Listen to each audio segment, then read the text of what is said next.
it's Catherine, and this is take two because I recorded this once and it was really long. I'm gonna try to do this a little briefer. More brief? I don't know. It's Sunday, so I'm telling you a story, and today I'm going to talk to you about how I met probably my best friend on OkCupid. We are both straight females. I feel like that's a little unusual. So about 10 years ago, I was on OkCupid. Yes, it existed 10 years ago. It was more about fun quizzes and stuff like that. It was almost a social media site at the time, but it existed. There was a lot more chat stuff. It was a lot more common to look for people all over the country, which is why I met this guy who we're gonna call Voldemort because that's what Mallory and I call him. He lived in Iowa and became live journal buddies with him. There wasn't really a spark. There was a lot of flirting, but there wasn't really like romantic interest because I lived in California at the time and he lived in Iowa. If I saw people commenting on my friend's stuff, I would go and check out their live journal on their profile. So when I noticed this girl, her name was probably Darth Mallory at this point on LiveJournal, who was commenting on a lot of Voldemort stuff, I went and checked out her profile.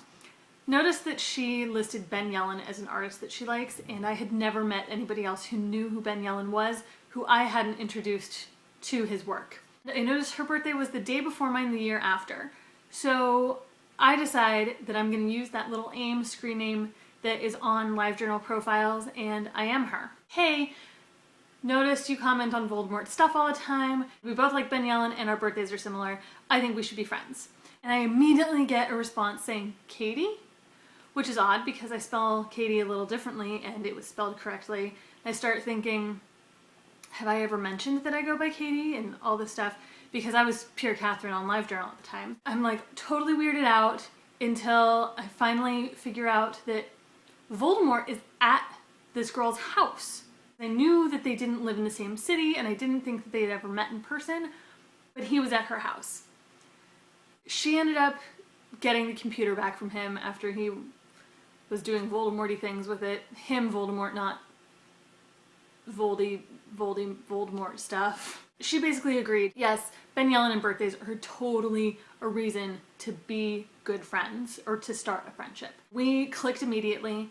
It actually was interesting to see how Voldemort went from chatting with each of us separately and then chatting with both of us while we were chatting to each other. We're pretty sure at one point he was a little bit jealous of the fact that suddenly we had other people to talk to about him. If he ever finds this, if the him from 10 years ago found this, I think he would be mad. I don't know, now he might find it funny. Voldemort, I don't want to use your actual name, but you probably know who you are.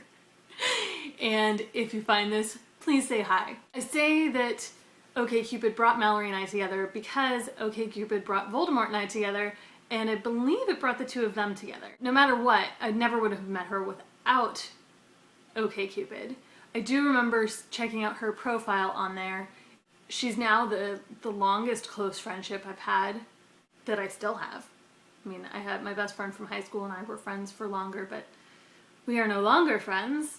She's my co-writer for Tears for Beards. We need to start a podcast, and she got me writing for the Daily Quirk. So obviously this friendship thing is working for us. The only thing that we really disagree about, and we just agree to disagree, is 90s boy bands. She's a BSB fan, I'm an NSYNC fan.